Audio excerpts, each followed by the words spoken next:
Kurtis. Wassalamualaikum warahmatullahi wabarakatuh. Okay, Takbir! Allahu Akbar! Allahu Akbar! okay, ating Presidente ng mga bangag. Ay! Iyak na naman dito ang mga bubunistang tanganista ni Baki. Nasigawan harap-harapan sa Canada, anak ng kagwang.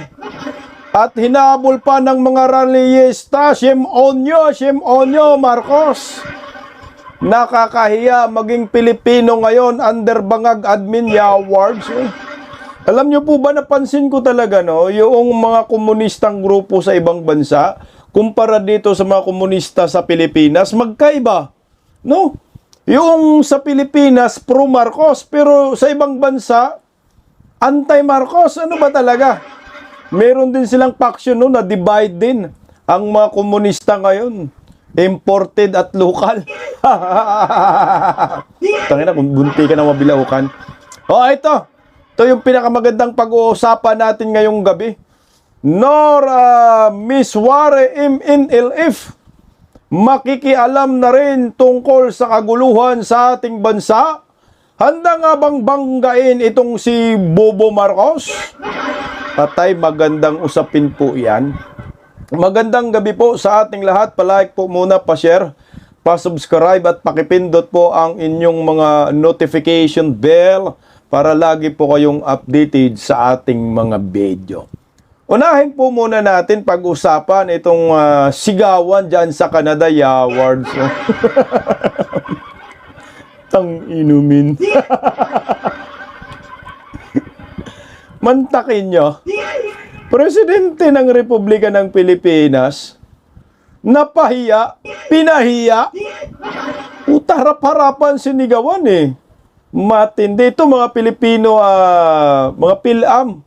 American, Canadian, di ba PhilAm, sorry Canadian Filipino community ang bumubuntot kay Bangag habang naglalakad papunta sa isang sikat na restaurant na Billy Joe. Sinundan po siya ng mga rallyista at sinagawa ng "Shame on you! Marcos layas! Marcos layas!" Tang inumin. Di ba nakakaya? Kay former President Duterte, wala man akong narinig na ganyan. Pag pumunta si Digong sa ibang bansa, sinalubong ng mga rallyista. Wala eh. Sinalubong si Tatay Digong. Ang sumasalubong sa kanya ay yung mga Pilipino na nagmamahal sa kanya. Yun ang sumasalubong. Pero ito kay Bangag, ang sumalubong, mga rallyista. Ang twist nito, sa ibang bansa pa, sa Canada, anak ng kagwang.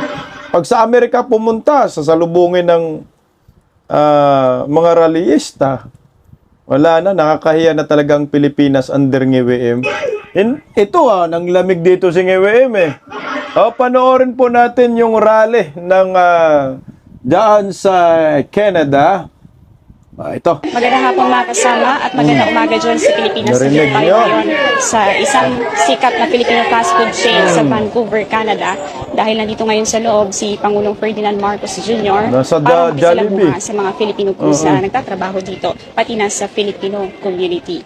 At kasabay nga nito, sinalubong si Pangulong Marcos habang nandito siya sa sikat na fast food chain. Sinalubong siya ng kilos protesta dito sa Vancouver, Canada. We are still Nayan dyan si Marcos for tingnan nyo, maglakad. for the flood control corruption. The corruption that you referenced in your State of the Nation address last year. But still, today, no big fish have been held accountable.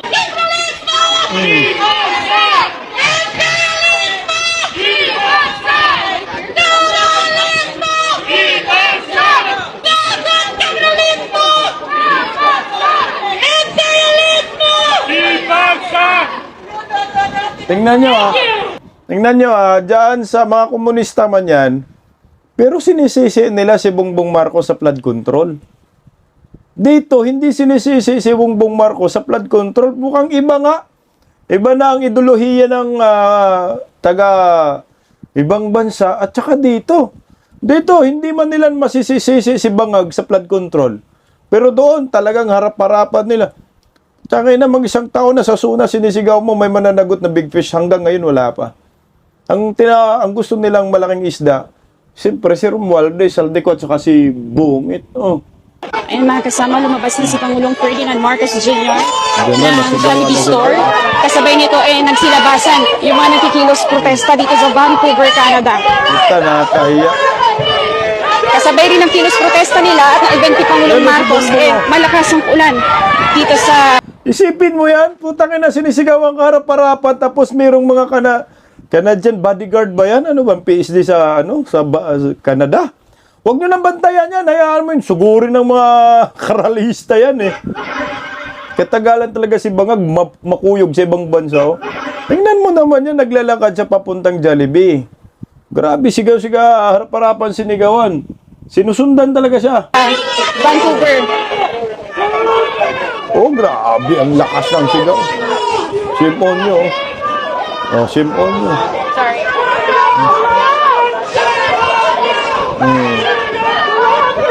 Puta. Ito banda dito, oh. Puta, nakakahiya, no?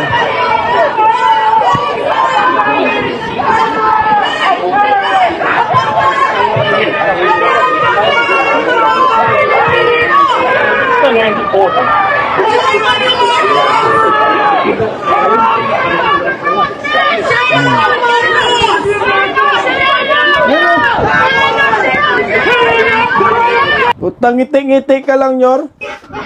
Lutang na lutang siya dyan sa hangin. O, Simonyo! Ngiwi ka! Grabe yan, oh.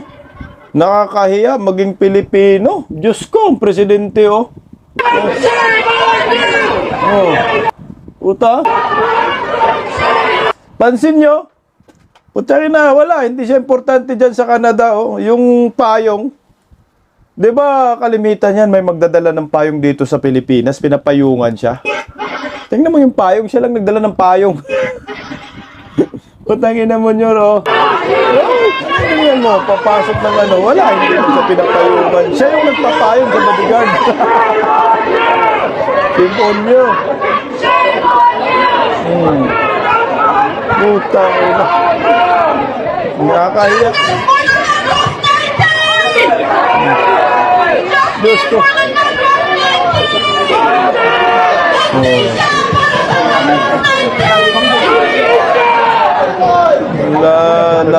Takbo si Bangag. Ang ginigiit naman nagkikilos protesta, hindi raw welcome si Pangulong Marcos dito sa Vancouver, Canada. At pinapanawagan nila na mabigyan ng hustisya yung nangyayaring korupsyon sa Pilipinas.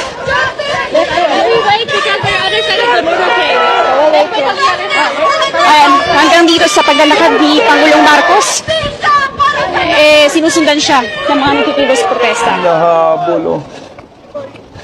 Simpon nyo, Bangag. So ayan, hinarangan na ng mga police authorities ng Canada. Huwag nyo ngarangan, hayaan yung minayupak na yan, Marcos Layas.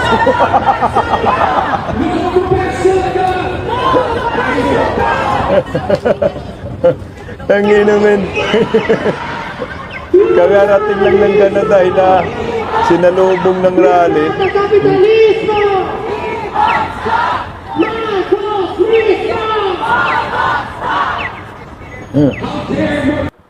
Tingnan mo, no? Sa ibang bansa, yung mga komunista doon, galit kay Bangag. Tingnan mo, Marcos Layas.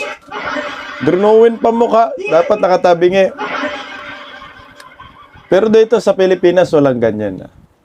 Sa ibang bansa, talagang anti-Marcos talaga sila. Sipin mo, sinigawan si BBM, harap-harapan. Pag ikaw supporter ni Bangag, putangin na, iinit ulo mo. Yan, dinidipinsahan nyo yan eh. Pero, hinaarap-harapan sinigawan. At ang masaklap doon, maraming mga Canadian citizen na nakarinig. Ano ba yung presidente ng Pilipinas, putang ina, binalahura. Wala kurakot daw. Sabi nila, no? Si Marcos yung tinuturo nilang may responsibilidad sa flood control dyan sa ibang bansa. Pero dito sa Pilipinas, iba yung tinuturo. Si Inday Sara at saka si Marcolita. Tanginamin na lang yan. Wala sa ayos ang gobyerno ng Iwe. Ito. Wala na eh. Ang Pilipinas mukhang, alam mo yung pag-asa na tinitingnan natin, malabo na under Marcos admin eh, na mapigilan yung korupsyon. Yung korupsyon sa ating bansa ay tuloy-tuloy talaga. Hanggat may Marcos na nakaupo. Nagkakamali ho ang Pilipinas talaga dito para sa akin. Yung kaliwat kanang rally ng Iglesia ni Cristo, yung hindi pinansin, ang kapal ng mukha. Kapal ng balat, balat buhaya talaga. Pero siguro ito sa pagkakataong ito, meron pong nag-interview sa MNLF ni Normie Suarez. Mga kapatid nating mga Muslim. Dalawa po ito MILF and MNLF. So ito, MNLF kay Normie Suarez. Nagkahati rin sila pero I think original yung kay Normie Suarez. Mukhang hindi na rin po sila mananahimik sa nangyayaring kaguluhan ngayon. At handa na po nila babanggain itong si Bongbong Marcos. Mukhang okay ho ito kasi mga kapatid nating mga Muslim, mga matatapang, sanay sa digmaan, no? Sanay sa pakikipaglaban ng karapatan, pakikibaka, sanay na yung experience nila malawak na para po sa akin. Pero ito ngayon, merong isang kumakalat na video, no? Siguro napanood ng iba. Ano ang interesting dito? Nagkakaroon tayo ng interest na i-content ito dahil grupo ito ni Normie Suarez at naghayag ng suporta sa grupo ni General Romeo Poques, sa retired general. Na alam naman natin si General Romeo Poques, meron silang movement ngayon na UPI na talagang masigasig ang pagrarally sa kalsada. Talagang dinidirekta nilang pinapanawagan na si Bongbong Marcos ay dapat mag-resign. Yun ang panawagan ng UPI. Nakailang beses na sila sumisigaw. Pero ang interesting nito, dahil nakuha po ng UPI ang suporta ng MNLF ni Normie Suarez. Ito, pakinggan po natin yung interview na ito. Dali ka dito, Bangag. Yes, magandang hapon po sa lahat mga kabansamoro, Luzon, Visayas, Mindanao. As of now, nandito po tayo sa area of responsibilities, particularly dito po sa bayan po ng Dato Saudi, Ampatuan, Maguindanao. Kasalukuyan nasa Barangay Salvo po tayo National sa Satellite Guard Camp. Command. Brigadier General Ismail B. Salik po, ating mapanayam at makakausap ang Commanding General Moro National Liberation Front, National Guard Command. Okay, ating mapanayam at makakausap ang Commanding General talaga to. Patay ka ngiwe. Kung hindi ka tinablan ng sigaw ng Iglesia ni Cristo, baka dito tatablan na yung panga mo. No? Ito no, Commanding General ng MNLF, Moro National Liberation Front ni Normie Suarez. Ito. Commanding General Division, Sir Salik Rahman Jainuddin. Magandang hapon po, sir. Magandang hapon din sa ating lahat. Na. Bismillahirrahmanirrahim. Assalamualaikum warahmatullahi ta'ala wabarakatuh. Salam. So, nandito kami upang magkaroon ng gathering ng Moro National Liberation Front under the leadership of His Excellency, Founding Chairman Normie Suarez, being as a Commanding General of MNLF National Guard Command Unit and some other unit of the MNLF. Naparito kami upang magkaroon kami ng gathering tungkol sa pangyayari. Nais namin magkaroon ng may tuwid ang batas at katarungan ng taong bayan.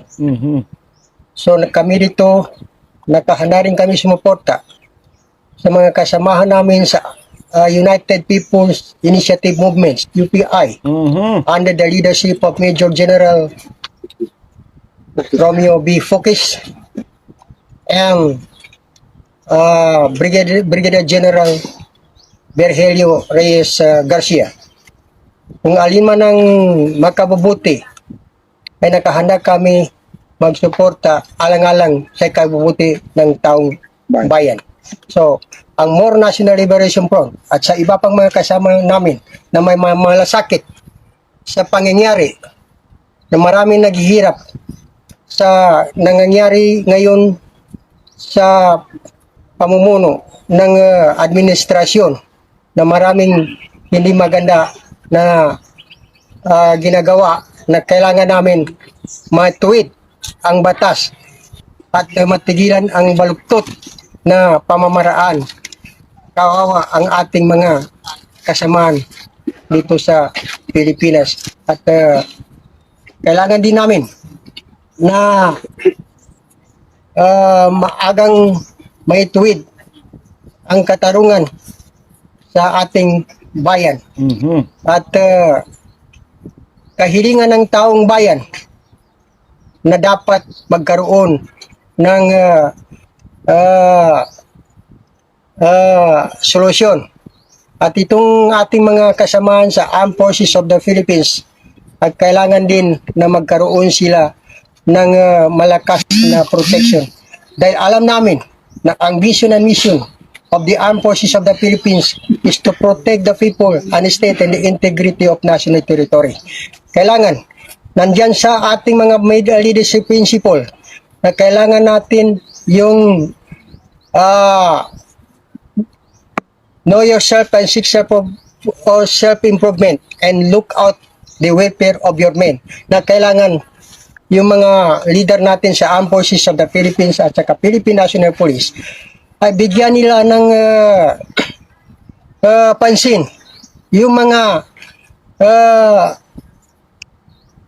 pagpahamak sa mga mahihirap na tao at kailangan din natin may tuwid sa lalong madaling panahon ang batas at mananagot kung sinong magkasala.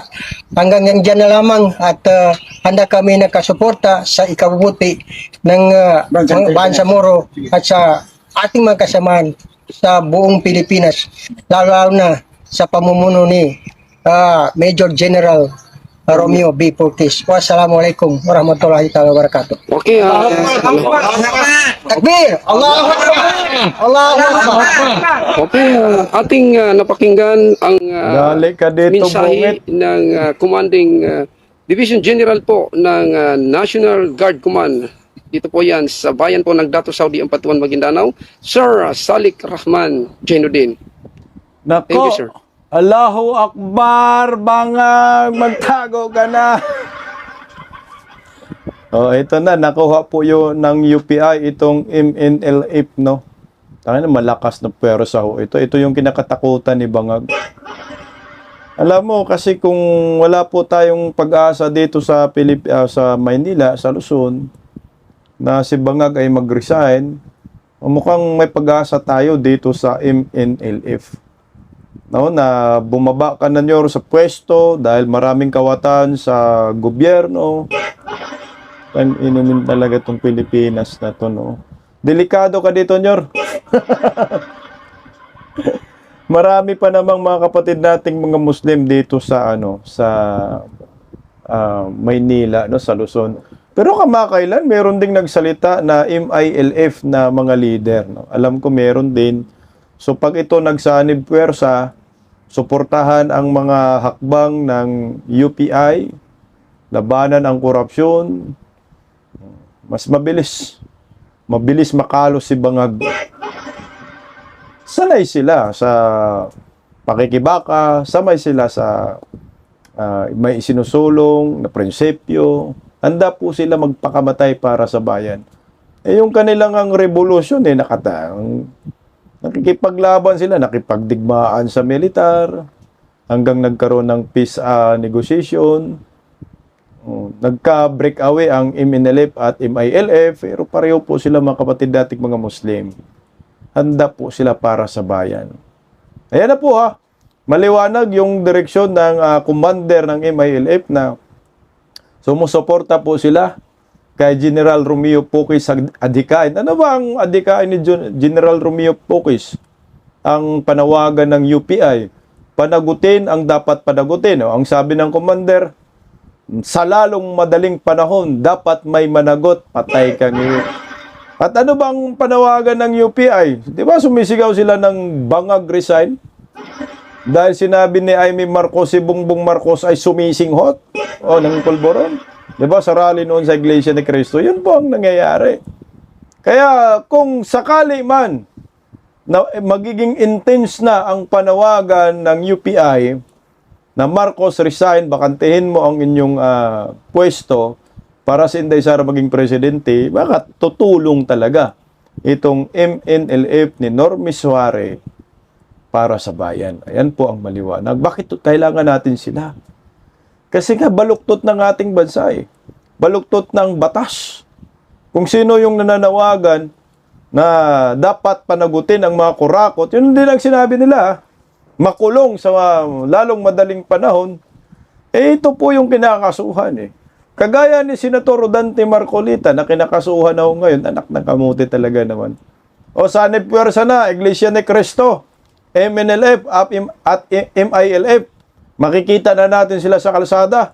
Samahan nating mga Duterte Diehard supporters at marami ring mga Katoliko naman na sumusuporta din sa mga panawagang itong pananagutan except doon sa paksyon ni Father Flavi.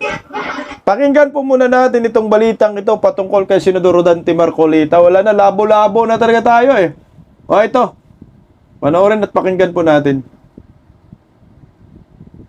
Mainit-init pang balita sinampahan na ng kasong plunder ng Ombudsman si Senator Rodante Marcoleta. Para nga sa detalye mula sa Sandigan Bayan, may express report si Camille Samonte. Camille, anong detalye dito sa pagsasampa ng kaso ng Ombudsman? Yes, Nikki, formal na nga na isampa ng Office of the Ombudsman ang kasong plunder laban kay Senator Rodante Marcoleta. At sa mga oras na ito ay kapag natapos na nga yung pag-receive ng mga dokumento ay agad din na irarakol itong kaso. At kaugnay pa rin na yan sa 75 million pesos na natanggap ni Marcoleta bilang donasyon sa kanyang kampanya noong 2025 midterm elections. Nakita rin natin dito sa papel na pinail dito sa Sandigan Bayan. Kasama rin tatlong individual. Ito yung mga naging donor si Marcoleta na sina dating Congressman Mike Defensor at mga negosyanteng sina Joseph Espiritu at Aristotel Baluyot Piray. So sa mga oras na ito, Nikki, ay sinusubukan pa natin na hingan sila ng pahayag at reaksyon tungkol nga dito sa pagsasampa ng kaso. Pero kung matatandaan, Nikki, nitong isang araw nga ay personal na humarap si Senator Marcoleta sa naging kilos protesta nga ng kasapi ng Iglesia ni Cristo at doon ay sinabi niya na handa na siyang magpa-aresto at harapin itong kaso na isasampa nga sa kanya. At ang ngayon, Nikki, hindi lang malinaw kung kailan ilalabas itong warrant of arrest laban sa senador. Nikki? Kami, linawin lang natin, ano bang division ng Sandigan Bayan yung hahawak ngayon sa kaso ni Marcoleta?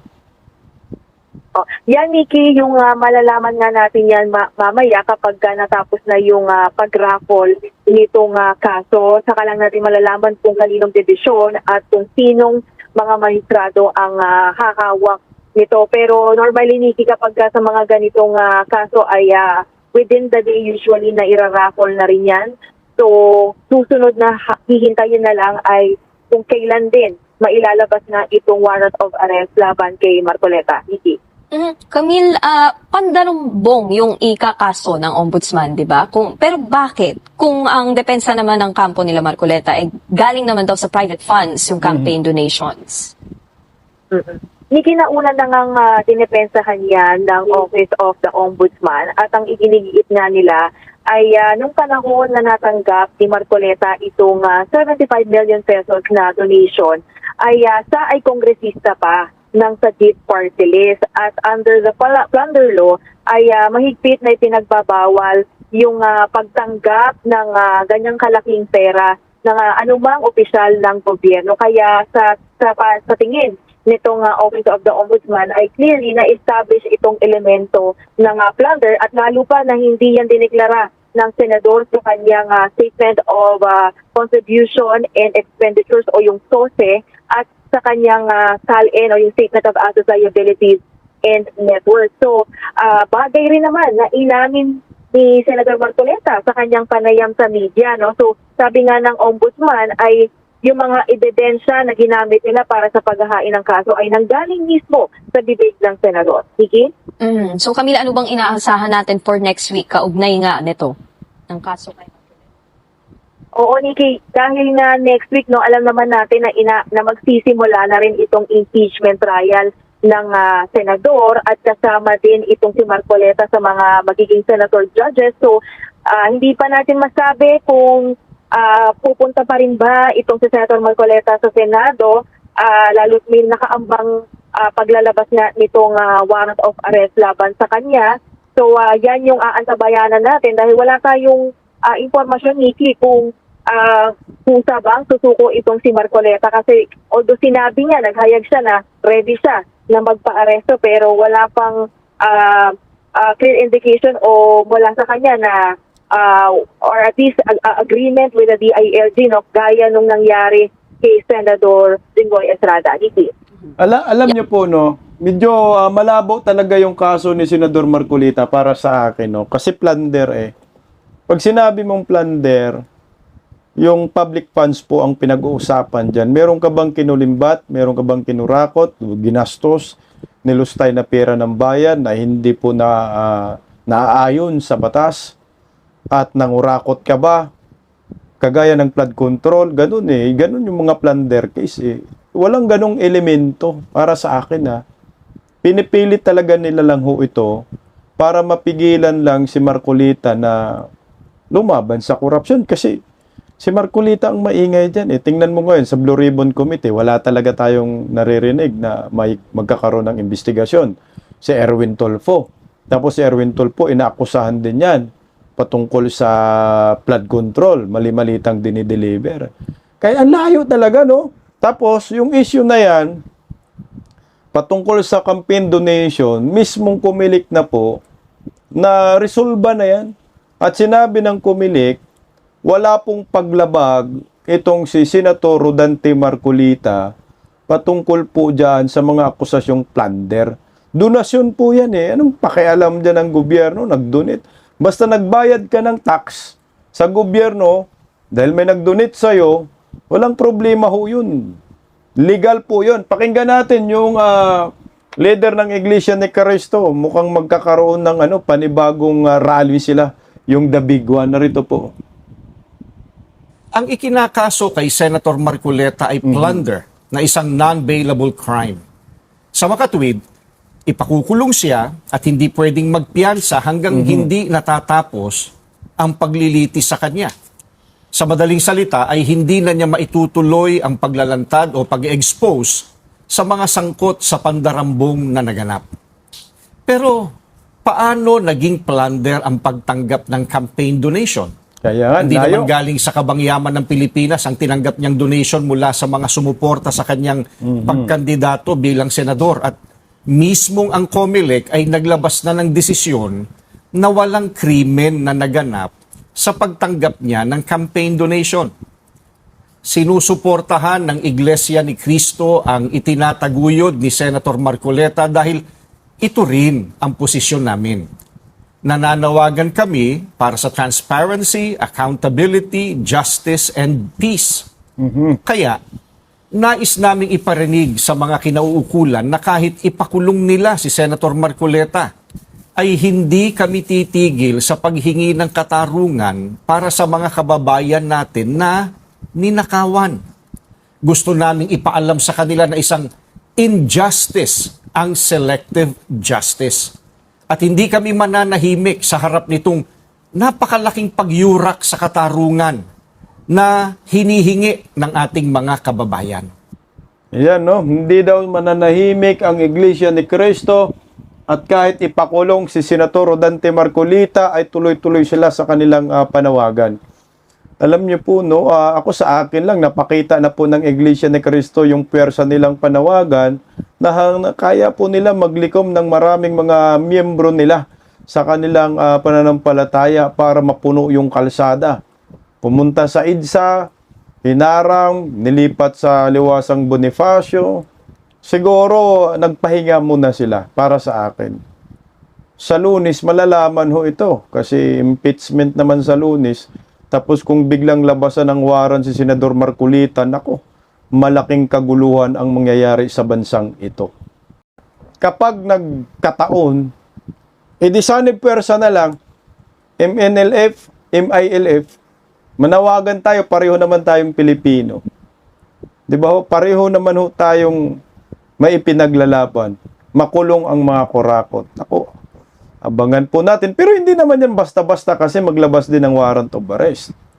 What for example ngayon, kakapile lang ngayon, nirarapol nila. Pag rapol, didinggin doon sa anong division ng Sandigan Bayan.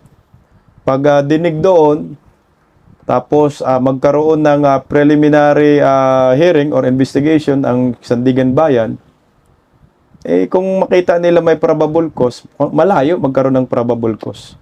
Malayo magkaroon ng warrant of arrest. Pero kung gagamitan ng magic sarap ni Baki at ni Bungit, putang ina, lalabasan talaga ng warrant of arrest si Senator Rodante Marcolita. Yan ang nakikita ko po dyan. Kung ano po ang mangyayari sa Monday.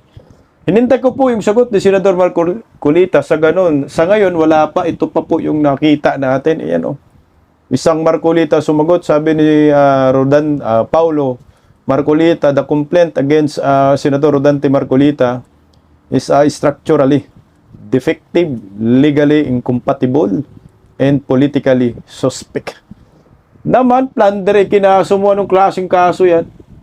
Siyempre, kinaso para medyo walang bail, no? Yan ang style nila. Pero wala, malayo para sa akin. Kumilik na ng sabi, walang korupsyon eh. Tingnan mo ha. Ngayon, mapipilitan po sila ngayon ipakulong si Romualdez. Kasi si Saldico tumakas. Okay, tingnan mo. Balitaan muna natin kay Saldico. I-archive na daw nila yung kaso laban kay Saldico. Tingnan mo. In-archive ng Sandigan Bayan ang kasong graft laban kay dating Congressman Zaldico. Archive mo Ayon na sa yan. 7th Division ng Anti-Graft Court, napagdesisyon na nila ito dahil mahigit 6 na buwan nang hindi matunton at hindi naaaresto si Ko. Pero maaari pa ring buhayin ang graft case oras na mahuli ang dating kongresista. Kaugnay ang kaso sa maanumalyang flood control project sa Nauhan, Oriental, Mindoro. Walang impormasyon kung nasaan ngayon si Ko. Nitong Abril, sinabi ng gobyerno na nag-a-apply siya ng asylum sa France dahil sa umano'y political persecution. So wala na yon, i-archive muna, patulugin muna yan, kasi hindi usad dahil wala si Saldico. So walang mangyayaring hearing, walang mangyayaring lahat-lahat investigasyon. Patutulugin na ni Boyeng Rimulya. Pero ito, ako'y nagtataka talaga, double standard din itong hinayupak na ombudsman eh. O tingnan nyo ha, ito good news para sa akin. Bakit? Kakasuhan nila si Saldico at si Romualdez. Alam nyo po ba kung alin ang kanilang babasihan na bakit sasampahan ng kaso ng ombudsman si Romualdez at si Saldico? Yung statement ng 18 ex-soldiers ito. Gagamitin ng Office of the Ombudsman ang testimonya ng ilang umano'y bagmen ni Zaldico. Para naman yan sa kasong isasampa laban kay Congressman Martin Romualdez kaugnay sa flood control scam. Ayon kay Assistant Ombudsman Nico Clavano, kukunin nila ang affidavit ng 8 sa 18 bagmen. Consistent daw kasi ang mga pahayag nila ukol sa paghatid umano ng male-maletang pera kay Romualdez. Una nang pinatawag ng ombudsman ang mga bagmen para kunan ng testimonya. Sabi ni Clavano, hinihintay na lang nila ang pirma ng 8 bagman sa affidavit para magamit sa pagkakaso. Dati nang tinawag ng ombudsman na master plunderer si Romualdez kaugnay ng budget insertions at kickback scheme. Ilang ulit na ring itananggi ito ng dating House Speaker. We are looking at the individual statements and we look at their consistency. Of course, the investigators have been able to study siguro the body language, the demeanor of the affiants, and they are of the opinion that we can use it. O, tingnan nyo. No, gagamitin nila sa sampa na si Romualdez ng kaso ngayon lang. Mas nauna pa si Marcolita. Sa sampahan pa lang. Ito na. Si Marcolita, sinampahan na eh. Sa sampahan, ang gamit ng testimonya ay testimonya ng 18 ex-soldiers na ang sabi nila, consistent yung mga testimonya nila. Kaya yan ang mga gamit. Pag sinasabi mong consistent, ay hindi nababago ang kanilang mga sinasabi. Kung consistent po ito, so ibig sabihin, dali si Bongbong Marcos, dali si Sandro, dali si Bindalo, kasama man si Bindalo, dali si Escudero, dali si Tuta Soto, ang daming madadali sa Senate of Malacanang. Kung ang ano natin, kung ang pagbabasihan yung 18 ex-soldiers, o ito pinakamaganda, pinatawag sila ngayon sa sa ombudsman. Tapos na po na mapirmahan ang affidavits ng initial 8 witness, isusunod pa ang 14. So yung sinabi, hintayin lang daw na mapirmahan para magiging ebidensya na po laban dito kay Martin Tambaluslos. So ito, pumirma na yung 18 kasi pumunta naman sila sa ombudsman na kanina. So, ito na po ang maganda. So, ginamit ni Boying ito laban kay Romualdez. So, ang hindi alam ni Boying, tatamaan din si Bangag dito. In the future, no? Kasi ngayon, may, ano pa naman yan, may immunity ang buang. So, congratulations sa 18 ex-soldiers. At ito, ang pinakamagandang mangyayari. Kung kukunin ito ng ombudsman, alam mo, Boying, umayos kayo nga. Gampanan mo yung trabaho mo. Ito ay magiging susi para matukoy ang totoong mastermind. Sa ngayon, okay naman sa akin. Hindi muna kasuhan si Bongbong dahil nga impeachable officers, dahil presidente. Pero ang good news, ginagamit na ngayon ng ombudsman itong testimonya ng mga 18 soldiers. At susunod pa yung 14. Ilan na to? 22 na. Patay. Durog kabungit. Parang kumuha ng bato si Boying pinukpok sa ulo nila. Akala siguro nila, wala namang kaso ngayon si Bungit. Presidente man. So madadali yung mga kakampi ni Bungit ng mga senador kung ito ang pagbabasihan natin. So anyway, abangan na lang po natin ang susunod na mga mangyayari. Good luck 18 soldiers. Good luck din sa iyo, Boyeng. Dahil after ang termino ni Bangag, ikaw din ang susunod na makukulong. Tandaan natin, may kaso si Boyeng sa ombudsman. Okay. MILF, MNLF, Iglesia ni Cristo, KOJC, at iba pang mga religious sector, mga Pilipino, sana magkita-kita tayo sa dulo ng pakikibaka para sa bayan. Paggising sa umaga, tanghali at gabi, nakikita ko ang post niya, ang hapdi. Paano nga ba to? Di ako makatanggi. Watch ko na lang at isipin ng mabuti. Disdak Pilipinas. Disdak, tinig ng katotohanan. Sa bawat vlog may laban sa kasinungalingan. Mulat ang mata, gising ang masa. Disdak Pilipinas, para sa bayan, gumigising sa diwa. Sa likod ng kamera, tapang ang dala, walang sinasanto kung mali ang gawa. Hinay-hinay, pero palaban. Boses ng tao sa digital na labanan. Disdak, tinig ng katotohanan. Sa bawat vlog may laban sa kasinungalingan. Mulat ang mata, gising ang masa. Disdak Pilipinas, sa diwa.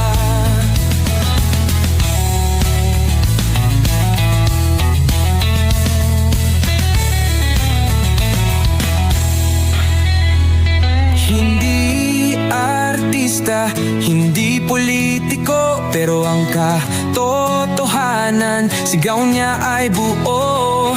Sa YouTube o Facebook man siya makita, may aral ka pa rin, may uwi sa bawat salita. Bisdak, gising sa katotohanan, di lang kwento, kundi panawagan sa bawat Pilipinong naghahanap ng liwanag. Bisdak Pilipinas, kasama sa pagbangon ng bayan. Bisdak Pilipinas, boses ng masa, gising ang diwa. Sa vlog mo, may pag-asa.